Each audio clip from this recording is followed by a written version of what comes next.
Chers frères et sœurs, je vous salue au nom de notre Seigneur Jésus-Christ. C'est merveilleux, n'est-ce pas, d'être ensemble et de se retrouver pour communier, pour partager, pour se saluer, pour se frapper sur les épaules, parce que nous sommes frères et sœurs, amis.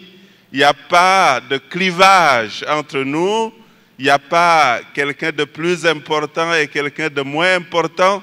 Devant le Seigneur, nous sommes frères et sœurs, y compris avec un étranger comme moi, qui vient du fin fond de l'Afrique, du Tchad, et qui se retrouve ici dans ce pays de collines et de montagnes, ce beau pays qu'est Haïti. Nous avions rêvé souvent de venir dans ces pays, mais nous n'avons jamais eu l'opportunité. Mais ma joie est d'autant plus grande que cette rencontre se passe au nom de Jésus. C'est lui qui nous a aimés, sauvés, et le sang de Jésus qui coule dans nos veines, dans nos corps, dans nos cœurs, est plus fort que le sang tribal, racial, ethnique.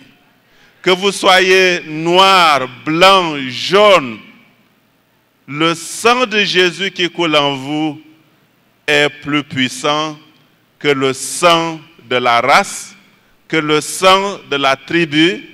Et je me sens beaucoup plus proche de vous que je me sens de certains membres de ma famille qui iront en enfer. J'ai encore des oncles qui ne connaissent pas le Seigneur et nous prions pour eux chaque jour, espérons que le Seigneur les touche. Mais il y en a qui vont refuser jusqu'au bout de connaître Jésus. Et je vois que quand je serai au ciel, je ne serai plus en communion avec eux. Avec qui je serai en communion? Avec les chrétiens blancs, les chrétiens jaunes, avec les haïtiens qui ont donné leur vie à Jésus, et ce lien de ce matin est un lien éternel si nous avons Jésus dans notre cœur. Et quelle grâce d'avoir Jésus avec nous. Et que Dieu puisse nous bénir et nous encourager. Ce matin, je voudrais que nous puissions lire Matthieu chapitre 9, Matthieu chapitre 9, pour voir à partir de verset 35, pour voir comment nous pouvons, en tant qu'Église, en tant que chrétiens, à l'exemple de Jésus, faire plus d'impact sur le monde. Comment, à l'exemple de Jésus, nous pouvons nous aussi avoir plus d'influence sur le monde. Et le passage dit ceci, et je le lis dans cette version. Jésus parcourait toutes les villes et les villages. Il enseignait dans les synagogues, proclamait la bonne nouvelle du royaume et guérissait toute maladie et toute infirmité. À la vue des foules, il fut rempli de compassion pour elles, car elles étaient blessées et abattues, comme des brebis qui n'ont pas de berger. Alors, il dit à ses disciples, « La moisson est grande, mais il y a peu d'ouvriers. Priez donc le maître de la moisson d'envoyer des ouvriers dans sa moisson. » Ici, la lecture de la parole de Dieu. Cette portion de texte de Matthieu sert de pont entre la première partie du livre de Matthieu et la seconde partie du livre. Matthieu, qui a écrit ce livre, cet évangile, voulait présenter Jésus comme le roi, mais le roi d'un royaume nouveau. Et comme il voulait parler aux Juifs, quand vous lisez le chapitre 1, vous allez voir que Matthieu rappelle que Jésus est de la lignée d'Abraham et de David, le roi David. Parce que dans le contexte des Juifs, la généalogie est importante.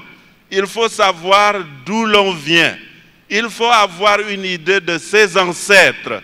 Et ils savaient qui étaient leurs ancêtres, Abraham et David, David le roi.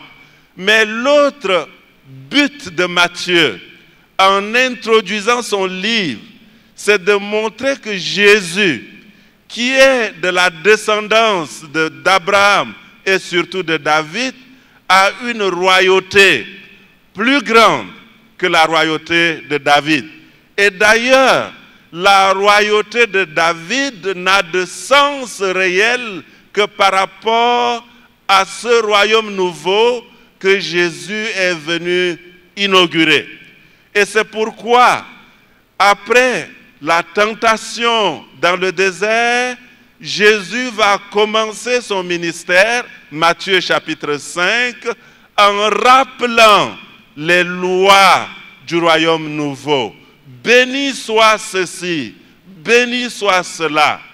Il rappelle qu'il inaugure un nouveau royaume qui est différent du royaume de David, et il en donne les principes et il donne les choses qui aideront à témoigner de ce que nous sommes réellement. Et les citoyens de ce royaume doivent être comme des sels et lumière. Les citoyens de ce royaume ne doivent pas être fades, mais ils doivent contaminer, ils doivent, n'est-ce pas, éclairer, ils doivent apporter un changement, ils doivent montrer le chemin aux gens qui sont là et qui seront invités dans le royaume. Et après le chapitre 5, Matthieu va décrire le ministère de Jésus, mais en le décrivant, il montre que Jésus a autorité sur l'univers. Le nouveau roi est plus que David, parce qu'il sera capable de contrôler la tempête, c'est-à-dire la nature, c'est-à-dire les puissances maléfiques. Il sera capable de guérir les maladies.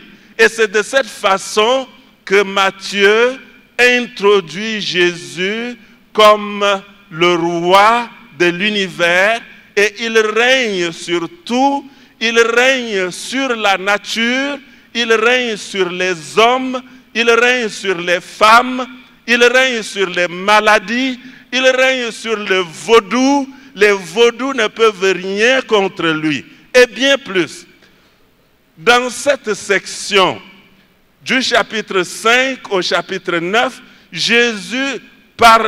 Matthieu parlera même de Jésus qui va opérer une résurrection, la résurrection de l'enfant de Jairus, pour montrer que Jésus n'a non seulement autorité sur la tempête, la nature, les maladies, les démons, les sorciers, il a aussi autorité sur la vie et il peut ordonner à une vie d'être ressuscitée.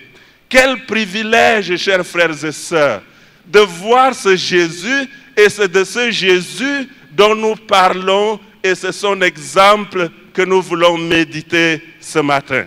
Oui, il y a encore des sceptiques parmi les étudiants.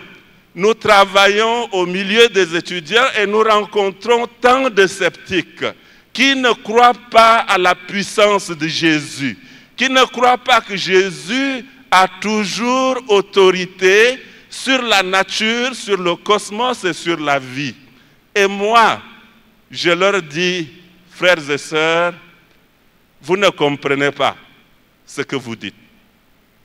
Je suis personnellement le témoignage de l'action de Jésus dans une vie qui était cadavre. Oui, chers frères et sœurs, je suis né dans un village du Tchad et mes parents, mon père faisait partie de la première génération de chrétiens, des personnes qui se sont converties avec quelques amis, parce qu'avant, nous étions dans le noir. Et c'est quand le missionnaire est arrivé qu'ils ont travaillé, chers frères et sœurs, pendant 7 ans. Ils n'ont jamais vu un seul chrétien parce que nous étions attachés à nos fétiches, nous étions attachés à nos religions traditionnelles africaines et nous ne voulions pas nous convertir. Et c'est quand ils ont traduit la parole de Dieu dans notre langue qu'on a commencé à voir les premières conversions, que les liens des religions traditionnelles africaines de sorcellerie ont commencé à être déliés et mon père et quelques amis furent parmi ces personnes qui ont donné leur vie au Seigneur. Et c'est un privilège pour moi d'avoir la lumière. Et quand j'étais né, j'étais tombé malade, gravement malade, et l'hôpital le plus proche, c'était à 30 km. Et je vivais dans un village, on n'avait pas de voiture, il fallait attendre parfois 1 semaine pour voir une voiture venir dans le village, mais mon père avait une bicyclette. Et mon père m'a pris, parce que c'était très grave, sur la bicyclette pour m'amener à l'hôpital. Et au plein milieu de la route, dans la forêt, j'étais mort. C'est ça que mes parents m'ont raconté. Et mon père imaginait, dans notre contexte africain, avoir un premier fils et un garçon. C'était important. Et donc, il se retrouve désespéré, en pleine brousse, avec un cadavre sous les mains. Quelle catastrophe! Et mon père, qui a connu Jésus, a dit, j'ai au moins quelqu'un, un ami. Il a jeté sa bicyclette et il est rentré dans le bois. Et selon ce qu'il m'a raconté, il a pris mon cadavre, il s'est agenouillé. J'imagine qu'il pleurait. Même si je sais que chez nous, les hommes ne pleurent pas facilement. Dans notre culture, l'homme doit être fort, il doit jouer au dur, donc il ne doit pas pleurer, même quand il y a quelqu'un qui est mort. Et il s'est agenouillé et il a certainement prié le Seigneur. Je ne sais pas quel mot il a utilisé. Dans de telles situations, il n'y a pas beaucoup de mots qui sortent. Et quand il a fini de prier, quelque chose s'est passé avec mon cadavre. Il semble, la description de mon père, que j'ai émis, excusez-moi le terme, le caca, poum, de mes fesses, et mon cœur a repris à battre. Faut-il continuer à l'hôpital? Il n'y a plus de raison d'aller à l'hôpital. Parce que pour mon père, c'était clair que Dieu m'a ramené à la vie. Donc, il est reparti au village avec moi dans la joie. Et c'est pourquoi je peux vous parler aujourd'hui. Vous voyez, il y a des sceptiques. Et justement, quand quelqu'un vient me dire qu'il ne croit pas en Dieu, vous croyez que je vais lui répondre quoi? Il ne connaît rien. Ce n'est pas une question de trop philosopher. Ce n'est pas une question de faire de gros discours. Parce que pour moi, c'est une preuve en direct. Et c'est comme l'aveugle-né que Jésus a guéri. Les pharisiens étaient en train de discuter la théologie, de discuter avec de gros mots. Quelle était sa réponse? Moi, je sais une chose. Vous pouvez raconter ce que vous voulez. lui, il m'a ouvert les yeux. Je sais une chose, Jésus a entendu la prière de mon Père et il m'a ramené à la vie. Ce Jésus, il est Dieu. Il est le roi de l'univers. Il a autorité sur la tempête. Il a ressuscité l'enfant de Jairus. Il m'a ressuscité. Il a ressuscité Lazare. Et aujourd'hui, dans le monde, ce Jésus continue d'agir dans la vie des gens, en opérant des miracles dans la vie des gens.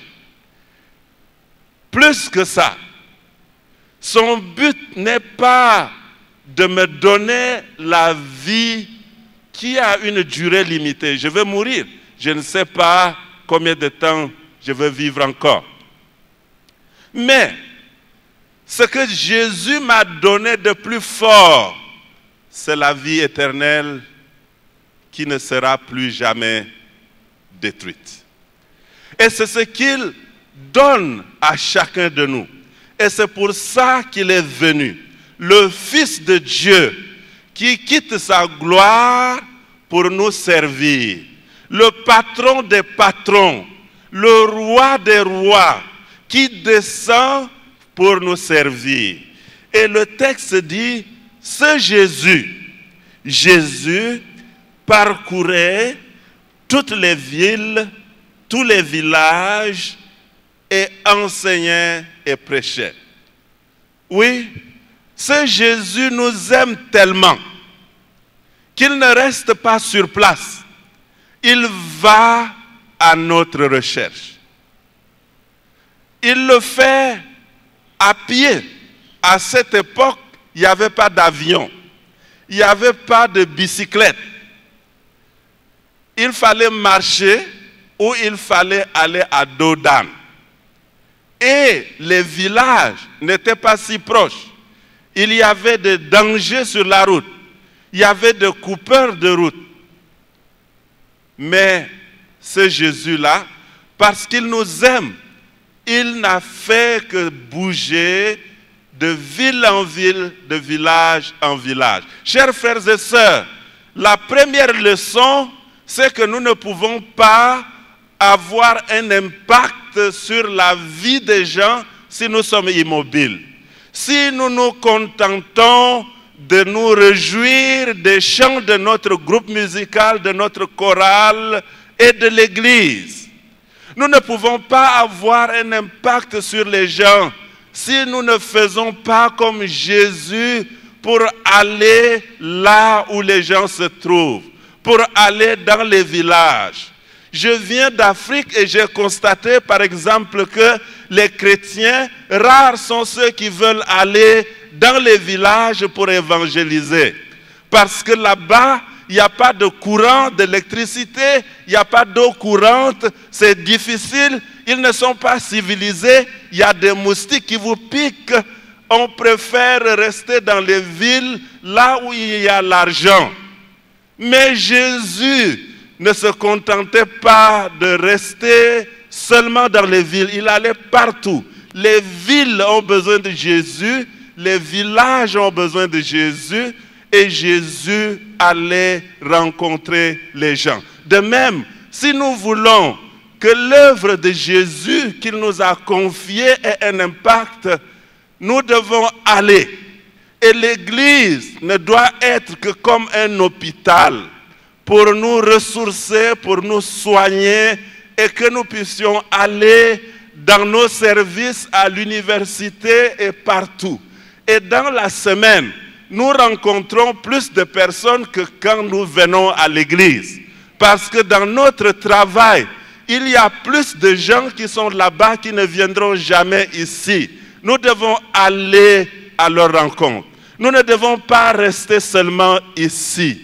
Et ça, c'est la première leçon que nous pouvons apprendre. La deuxième leçon, en faisant cela, Jésus n'exerçait pas de discrimination entre les gens. Il partait partout.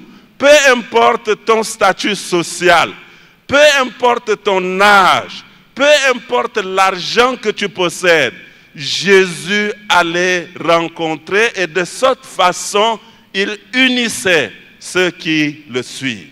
Et nous, de même, nous devons aller partout, unir les gens. Et parfois, les chrétiens ne montrent pas cet exemple de Jésus en s'unissant eux-mêmes. Ils sont tellement divisés. Ils ne font que construire des murs de plus en plus élevés pour se séparer. Moi, je suis baptiste. Moi, je suis adventiste. Moi, je suis ceci. Moi, je suis cela. Mes chers frères et sœurs, au ciel, ce n'est pas ça qui va compter. Jésus ne va pas te demander si tu étais baptiste ou église de Dieu ou je ne sais pas quoi. Jésus va dire, qu'est-ce que tu as fait de mon nom? C'est le seul critère. Qu'est-ce que tu as fait de mon nom? Mais aujourd'hui, on trouve des choses sophistiquées pour mettre les barrières et on n'unit pas les gens, on les divise, alors que Jésus est venu pour unir les gens. Et regardez les foules qui le suivaient. Le texte utilise une expression plurielle. Il ne dit pas la foule, mais les foules, pour montrer l'importance de Jésus qui attirait les gens de différents groupes et de différents contextes. Et le texte dit, ce Jésus-là, qui aime quand il voit les foules, verset 36, à la vue des foules, il fut rempli de compassion pour elles. Mais avant que Jésus ne parle de cela, le verset avant dit que Jésus faisait deux choses. Il enseignait dans les synagogues, proclamait la bonne nouvelle du royaume et guérissait les malades, toute maladie, toute infirmité. Voilà un ministère qui fait un impact. C'est un ministère qui doit tenir ensemble deux choses. La proclamation de la parole de Dieu, ce que vous pouvez appeler peut-être l'évangélisation en tant que telle, mais la démonstration de l'amour de Dieu. Les deux doivent aller ensemble. Les deux ne doivent pas être séparés. Et quelquefois, nous mettons beaucoup plus l'accent sur la proclamation de la parole de Dieu et nous négligeons la démonstration de la parole de Dieu. Et nous faisons des chrétiens qui ne sont pas véritablement des disciples. Ils sont convertis, certes, mais ils n'ont aucun effet sur les autres et par conséquent, ils n'attirent pas. Nous devons faire ces deux choses si nous voulons avoir un impact dans la société, dans notre monde environnant. Nous devons prendre en compte les besoins et soulager les maladies, les infirmités. Je ne sais pas comment on va le faire. Jésus peut guérir, mais parfois Jésus utilise des docteurs pour guérir, des infirmiers, des sages-femmes pour guérir. Peut-être que nous pouvons aussi encourager des chrétiens à être docteurs, à faire un ministère bénévole pour aider les gens. Mon épouse est gynécologue.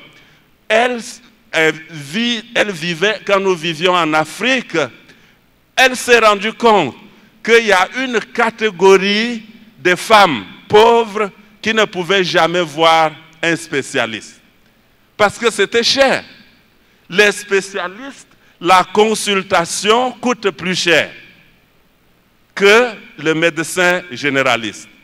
Déjà, pour voir le médecin généraliste, c'est un problème.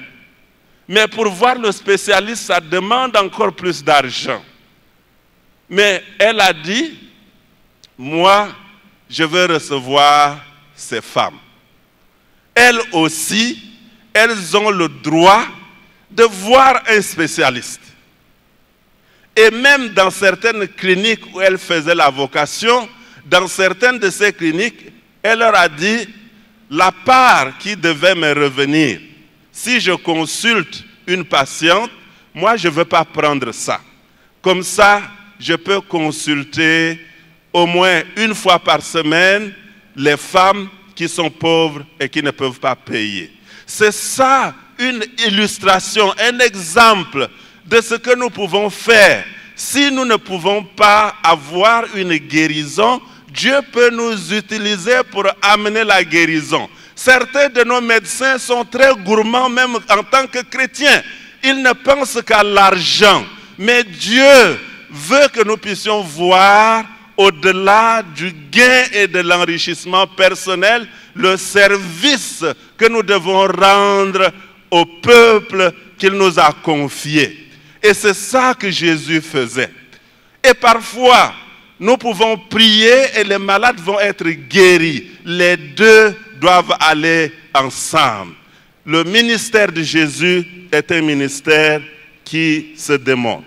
Et c'est pourquoi Jésus pouvait être sensible, pouvait avoir une compassion pour les blessés, pour les gens qui ont beaucoup d'inquiétudes, pour les gens qui sont méprisés, qui sont maltraités, qui sont traités injustement, pour les gens qui ont besoin de recevoir une transformation et une vie dans le Seigneur. Et Jésus est sensible. Est-ce que l'Église est sensible à ces gens? Est-ce que nous savons qui sont les blessés?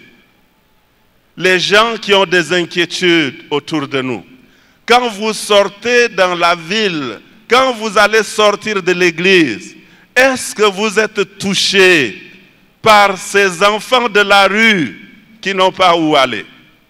Est-ce que nous sommes touchés par ces femmes qui vivent dans l'injustice perpétuelle, qui sont toujours écrasées? Est-ce que nous sommes touchés par ces pauvres dont la dignité est touchée profondément? Le problème de la pauvreté, c'est que ça touche à la dignité de l'homme créé à l'image de Dieu. La pauvreté extrême détruit quelque chose parce que Dieu a donné une dignité à l'homme et quand on va trop bas, cette dignité est touchée. Est-ce que nous sommes sensibles à cela? Jésus était sensible à ces choses. Et l'Église doit être cette place qui est sensible à ces gens, ces enfants qui sont là, qui n'ont jamais connu leur père, qui a abandonné leur maman, qui sont frustrés. Est-ce que l'Église est sensible à ces nombreux jeunes qui, parce que leurs parents sont pauvres, ne peuvent plus aller à l'université?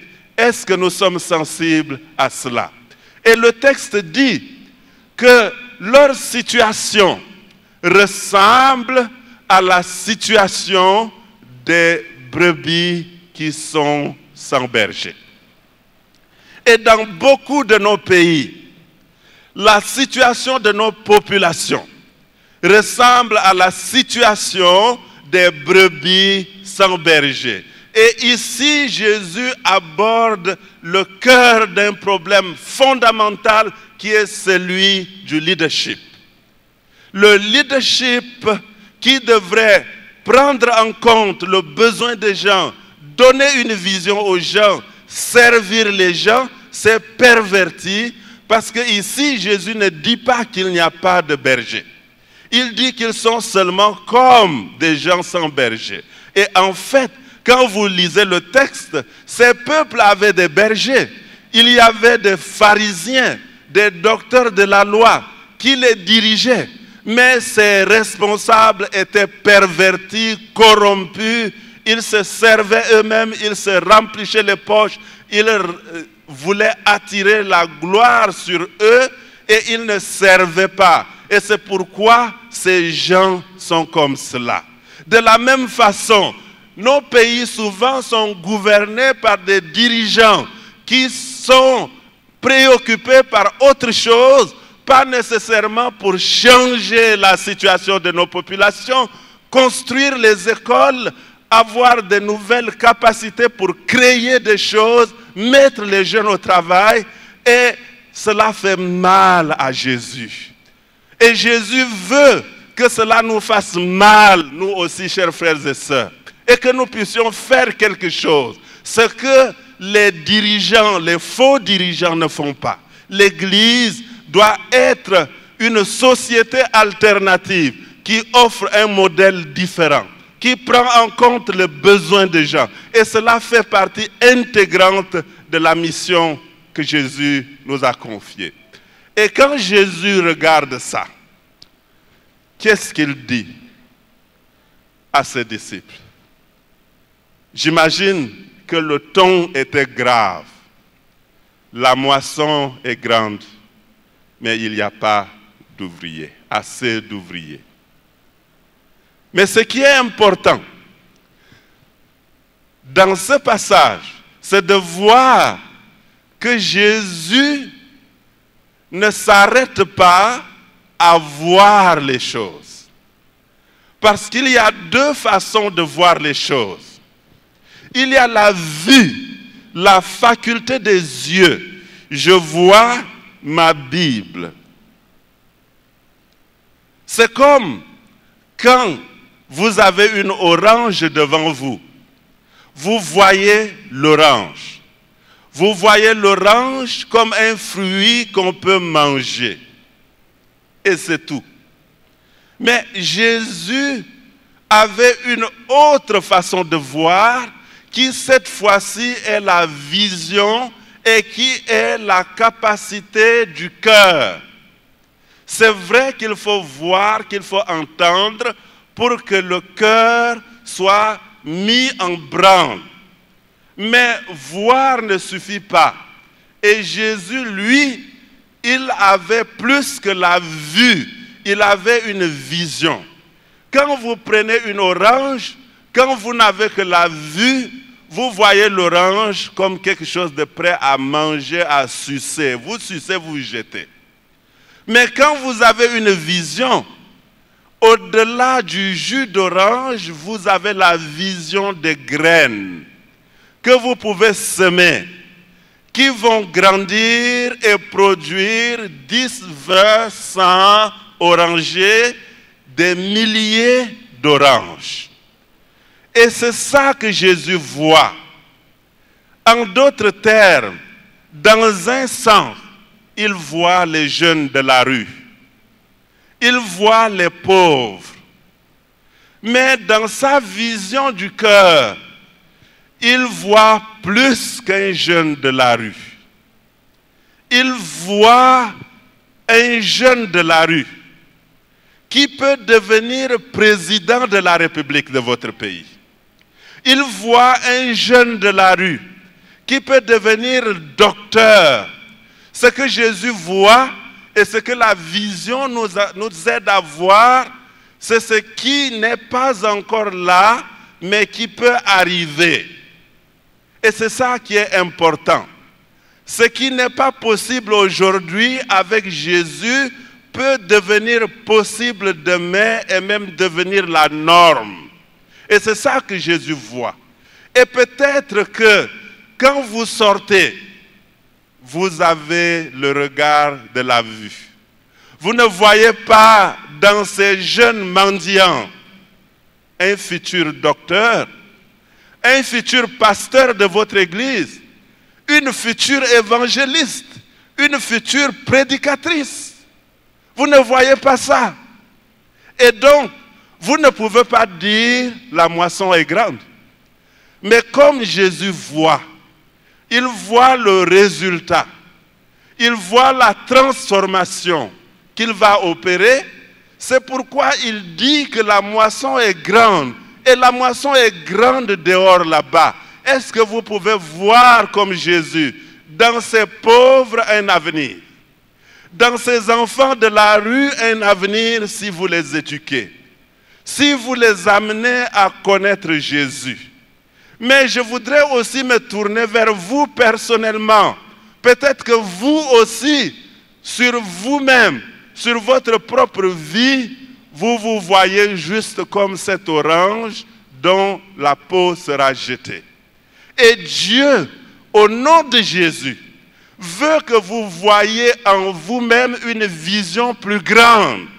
Parce que Jésus va vous amener là-bas pour, n'est-ce pas, être ce fruit qu'il veut rassembler dans sa maison. Et comme nous ne le faisons pas, les fruits sont pourris dans la nature. Et c'est pourquoi beaucoup de ces jeunes meurent sans avoir l'opportunité d'être transformés. Beaucoup de ces personnes, de ces pasteurs potentiels, de ces ministres potentiels ne le deviendront jamais parce qu'ils sont pourris du fait de notre faute. Nous n'avons pas été ces ouvriers pour ramasser les fruits. Et Jésus dit, j'ai besoin de plus d'ouvriers. Et je pense que aujourd'hui, je réécrirais, si je pouvais le faire, le passage différemment. Au temps de Jésus, vous voyez, il était tenté, il venait de recruter ses quelques disciples, son influence n'était pas encore grande, donc il n'avait pas beaucoup de personnes à sa disposition. Mais aujourd'hui, il y a beaucoup de chrétiens, beaucoup de disciples. Votre pays, semble-t-il, a une population chrétienne de 52%. Même si sur les 52%, il y a, n'est-ce pas, des déchets, il y a quand même quelque chose qui reste. Et juste Haïti a une population de disciples plus grande que la population des disciples à l'époque où Matthieu écrivait ce texte et rapportait l'expérience de Jésus. Quel est le problème? La moisson est grande, il y a beaucoup d'ouvriers, mais les ouvriers sont paresseux. Version de l'évangile de Matthieu selon Daniel. Les ouvriers sont paresseux. Nous ne faisons pas le travail à l'exemple de Jésus. Et vous voyez que je ne m'exclus pas, nous sommes tous dedans. Nous devons travailler. Et vous voyez la façon dont notre influence ne grandit pas. L'Église n'a jamais eu autant de monde converti dans le monde. 52% ici. Sur le continent d'où je viens, en Afrique, la population chrétienne en 1900 n'était que de 9 millions, toutes dénominations confondues. Aujourd'hui, elle est d'au moins 350 millions. Il y a eu une explosion exponentielle de 3500%. Mais quel est l'impact sur le monde? Si la population chrétienne en Haïti est de 52%, quel est l'impact réel que nous voyons sur la société haïtienne? Et parfois, les choses nous sont jetées au visage. Et nous, en Afrique, ce qui s'est passé au Rwanda en 1994, je le qualifie de tremblement de terre spirituel. Parce que le Rwanda est l'un des pays les plus christianisés, si vous ne le savez pas. Environ 80% de la population rwandaise se dit chrétienne. Le Rwanda, dans la région qu'on appelle la région des Grands Lacs, a connu un réveil spirituel. Mais en 1994, sur une population de moins de 10 millions, il y a eu presque 1 million de morts. Vous pensez que les chrétiens n'ont pas participé au génocide? Et comment, si vous avez compris le message de Jésus, vous pouvez aller en tant que chrétien prendre la machette et tuer? Comment vous pouvez aller livrer votre frère? Ça s'est passé. Quelle est la raison? Le christianisme est devenu une mode et une religion. Les chrétiens sont convertis, mais ne sont pas de vrais disciples de Jésus qui imitent Jésus. La première fois où je me suis rendu en Suisse, j'étais choqué en tant qu'Africain. Quelque chose de simple. Je vois les tas de journaux dans la rue à vendre. Et il n'y a pas de vendeur. Donc si tu as besoin d'acheter un journal, le prix est dessus. Tu prends ton argent, tu cherches la monnaie exacte, tu mets et tu prends le journal et tu repars. J'ai dit, oh, ça ne peut pas même, on ne peut même pas imaginer ça chez moi. Ils ne vont même pas avoir $1. Il y a le même voleur, là, il va venir prendre tout ici, il va aller prendre tout là-bas, il va aller et il va les vendre lui-même. Et j'ai demandé, pourquoi en Suisse c'est comme ça? Et les gens m'ont dit, ça c'est les quelques restes de l'influence de la réforme protestante. C'est vrai, c'est en train de partir, mais il y a encore un reste. Pouvons-nous imaginer, ici dans votre ville, des journaux qui se vendent sans vendeur? Moi, j'étais directeur d'une maison d'édition en Afrique. On produisait des livres et des magazines et tout. Mais vous savez ce qu'on faisait? Dans les dépôts, il faut faire des portes grillagées avec des barres de fer. Et tu mets double serrure. Parce que même quand tu protèges comme ça, ils viennent couper pour voler les livres et aller les vendre. L'impact du christianisme doit être capable d'apporter une transformation dans nos sociétés, moins de corruption. D'un côté, le nombre de chrétiens augmente, mais en même temps, la corruption ne diminue pas. Il y a quelque chose qui ne va pas. Et Jésus dit, nous devons continuer le travail qu'il a commencé. Nous devons apporter une transformation. Et nous devons être cette Église qui est un outil entre les mains de Dieu. Ça ne sera peut-être pas une révolution, mais étape par étape. Nous devons creuser, comme cette goutte d'eau qui, à force de tomber sur le granit, l'érode. Et Dieu veut aussi vous utiliser. Et si Dieu vous appelle à son service, ne résistez pas. Il m'a appelé. Ce que Dieu a fait dans ma vie, même si c'était difficile, j'ai répondu.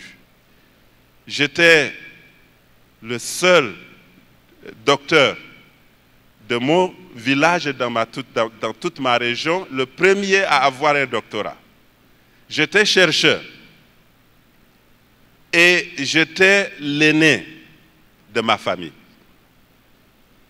Donc j'avais la responsabilité de ma famille parce qu'entre-temps, mon père était décédé. Nous sommes d'une famille pauvre. Et dans mon contexte, avoir un tel niveau de diplôme, c'est important.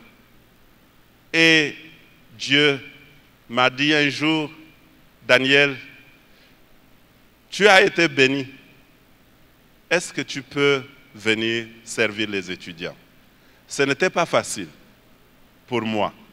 C'était avec beaucoup de lutte intérieure, mais quand j'ai regardé au sens de la vie, oui, je veux continuer d'être l'un des meilleurs chercheurs, mais qu'est-ce que ça va m'apporter? Et avec tremblement, j'ai accepté, j'ai dit, Seigneur, me voici, envoie-moi. et j'ai dû démissionner de mon travail pour m'occuper des étudiants. Et c'est ce que je fais jusqu'à aujourd'hui et j'ai toujours la passion de le faire. Je ne dis pas ceci pour dire que j'ai fait trop de sacrifices, mais le sacrifice que j'ai fait par rapport à ce que Jésus a fait pour moi, ce n'est rien. Je savais que venir travailler à plein temps comme pasteur des étudiants, dans mon contexte, c'est un sacrifice, c'est un appel à la pauvreté, parce qu'on n'avait même pas de salaire, on vivait par la foi, il fallait dépendre de la générosité des frères et sœurs, mais le Seigneur a été fidèle. En cours de chemin, quand je servais déjà, mon pays est encore revenu vers moi. Cette fois-ci, le pays, les hommes politiques se sont concertés, ils ont dit, mais ce frère-là, peut-être qu'il peut nous aider. Il voulait que je sois Premier ministre. Mais quand j'ai regardé, je dis, c'est plus stratégique pour moi de servir les jeunes du monde entier que de servir mon pays, un seul pays, comme Premier ministre. Et pendant combien de temps je servirai? Peut-être 3 ans, peut-être 4 ans, et puis le président va me licencier. Donc, j'ai dit non, et Dieu est fidèle.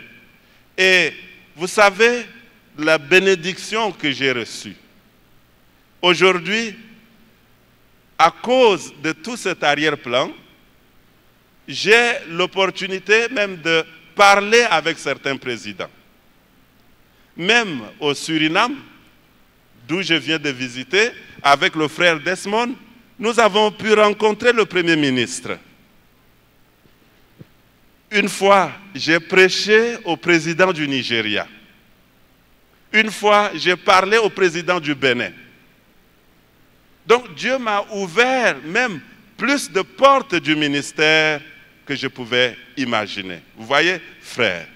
Et même le jour où j'ai démissionné, c'était mon dernier cours avec mes étudiants, je leur ai dit, chers amis, c'est un jour de revoir, je m'en vais. Messieurs, dans notre contexte, les étudiants disent toujours comme ça, messieurs ou madame, vous allez où? Je leur ai dit, je vais devenir pasteur, parce que si je leur dis GBU ou quelque chose comme ça, ils ne vont pas tellement comprendre. Et quelques semaines après que je sois parti, 6 d'entre eux ont dit, si lui, si brillant qu'il est, c'est comme ça qu'ils ont parlé, il a décidé d'aller faire cette affaire de Dieu, c'est qu'il y a quelque chose d'important là-bas.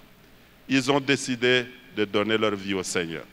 Ils m'ont invité et aujourd'hui, l'un d'entre eux travaille comme pasteur.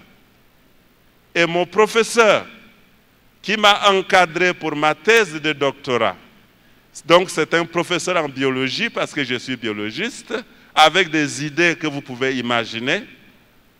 Nous avons cheminé ensemble pendant toute la période de la préparation de ma thèse, par la grâce de Dieu. Il est aujourd'hui prédicateur de son Église. Dieu peut vous bénir d'une façon que vous ne pouvez pas espérer. Pas toujours, comme il l'a fait dans mon cas. Mais c'est un exemple que je voudrais juste partager humblement pour encourager les jeunes qui sont là, qui réfléchissent au sens de leur vie. Et que Dieu vous bénisse au nom de notre Seigneur Jésus-Christ. Amen.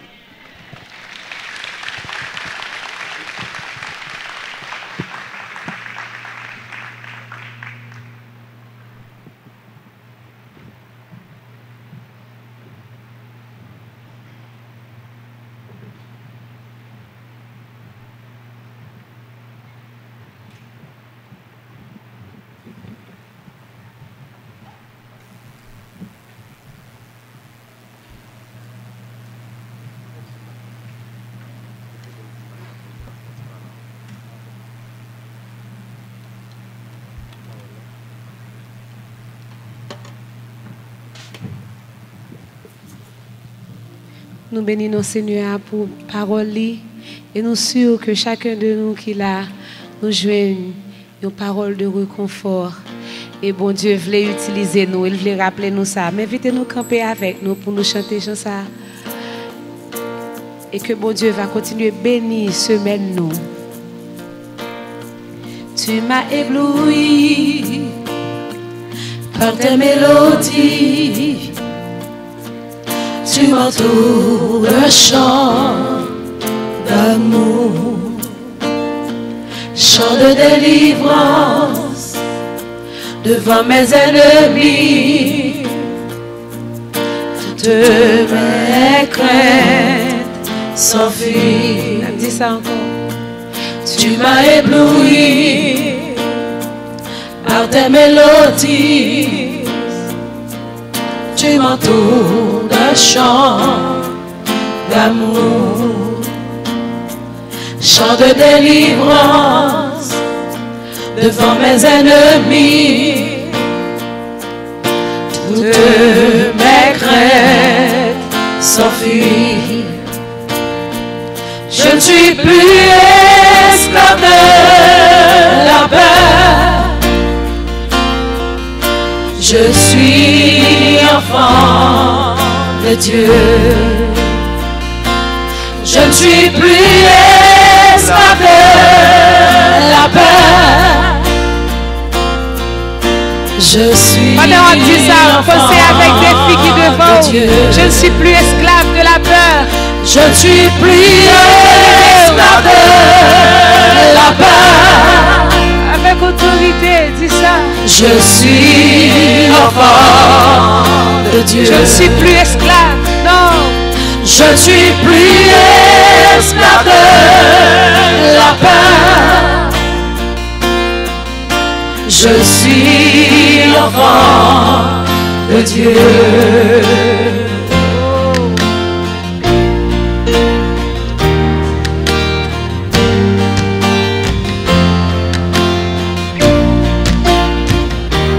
Avant ma naissance, tu m'avais choisi, appelé par ton nom. Tu m'as adopté, je suis de ta famille. Ton sang coule dans mes veines. Allez à papa ou avant ma naissance. Avant ma naissance, tu m'avais choisi, appelé par ton nom. Tu m'as adopté, je suis de ta famille. Ton sang coule dans mes veines. Je ne suis plus esclave de la peur. Je suis enfant de Dieu. Je ne suis plus esclave de la peur. Je suis enfant de Dieu. Je ne suis plus esclave. Je ne suis plus esclave de la peur. Je suis l'enfant de Dieu. Je ne suis plus esclave. Je ne suis plus esclave de la peur. Je suis enfant de Dieu.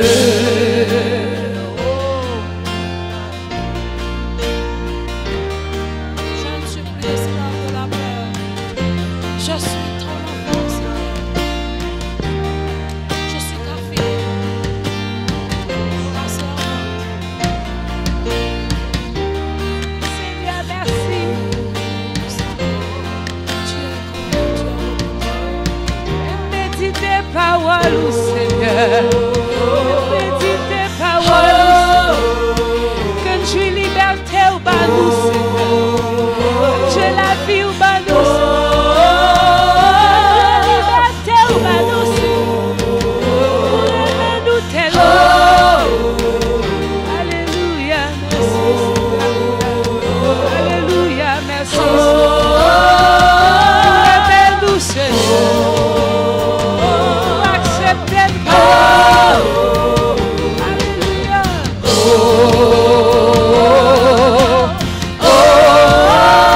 Tu fends la mer.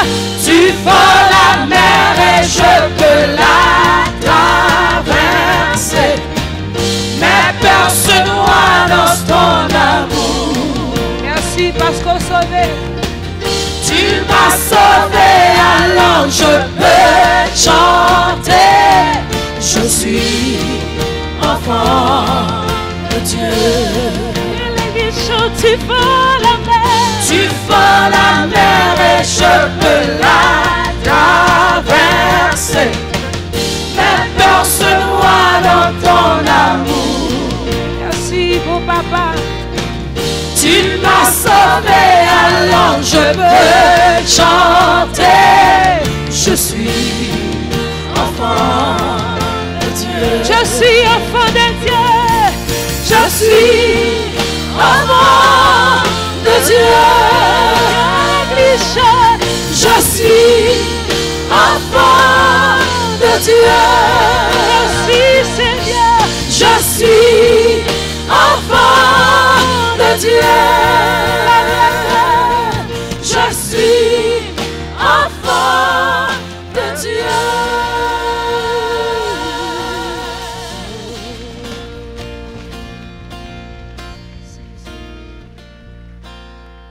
Que bon Dieu tout-puissant, bon Dieu qui relève nous petites li, qui te baille vie sous la croix, afin que nous capables des créatures nouvelles et qui nous la vie éternelle, que l'accompagne nous, que l'avec nous, non seulement aujourd'hui, mais pour jusqu'à ce que le tourne vienne chercher nous.